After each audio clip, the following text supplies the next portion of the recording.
Të hënën në mesditë do të ketë blokadë të plotë për hyrje dhe dalje në të gjitha pikat kufitare të vendit. Transportuesit e kamionëve nga Serbia, Bosnjë-Hercegovina, Mali i Zi dhe Maqedonia e Veriut do të parkojnë kamionët në gjitha pikat kufitare në këto vende dhe do të bllokojnë plotësisht trafikun e mallrave drejt Bashkimit Evropian dhe transitin në rajon. Nuk do të ketë pengesa për hyrje dhe dalje të autobuseve të udhëtarëve dhe automjeteve. Protesta është e përbashkët me qëllim që të apelohet për ndryshimin e rregullave në sistemin e ri për hyrje dhe dalje në BE për llogaritjen e ditëve të qëndrimit të shoferëve.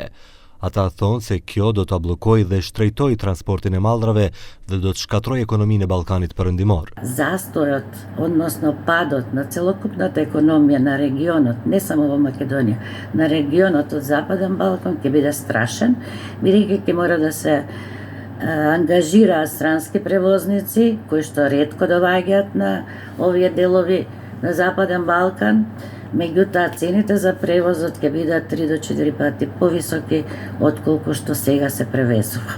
Sipas Muratovskës, më e frikshmja vjen pas 10 prillit, kur do të fillojë numërimi elektronik. Asnjë shofer nuk do të ketë ditë të lira, ndërsa nuk ka të tjerë që mund t'i zëvendësojnë. Transportuesit e Ballkanit tashmë janë në panik, sepse shtetet europiane kanë deportuar 100 shoferë, ndërsa edhe 100 të tjerë janë në procedurë. Reagoi konsorciumi logjistik i Bosnjë-Hercegovinës, i cili ka evidentuar 100 raste të kthimit me detyrim ose me forcë të shoferëve profesionist nga shtetet e BE-s, si dhe mbi 100 ditë të kaluara në paraburgim dhe burgje të shteteve anëtare të BE-s. Muratovska thotë se edhe ne nuk jemi të përjashtuar nga kthimi i shoferëve mbrapa. Возачите се затвараат во притвор, некои 12 часа, некои 24, зависно од тоа каде се наоѓаат и какво е местото за натошна испорака. Односно ги депортираат со авион, затоа што веќе немаат денови. Овие лица не се терористи, не се мигранти, а со нив се постапува како да се најголеми криминалци. Transportuesit ballkanik prej kohësh kanë alarmuar për problemin. Komisioni Evropian tashmë është deklaruar lidhur me bllokadën e paralajmëruar të kufive, thonë se nuk është futur asnjë ndryshim në lidhje me rregullat ekzistuese për qëndrimin në zonën Schengen. Ministri i Transportit Aleksandar Nikolovski tha se bëhet fjalë për një problem vërtet serioz, për të cilin është diskutuar me Bashkimin Evropian, por se nga ana e tyre nuk ka pasur mirëkuptim.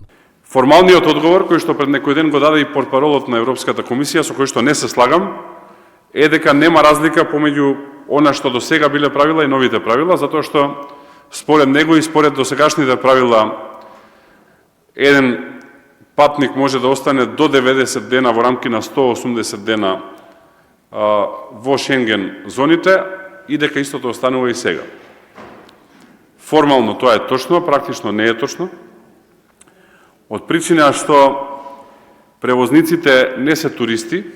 Muratovska është kategorike. Nëse mbeten këto rregulla për numërimin e ditëve të qëndrimit të shoferëve në BE, na presin rafte të zbrasta nëpër dyqane dhe kolapsi i ekonomisë.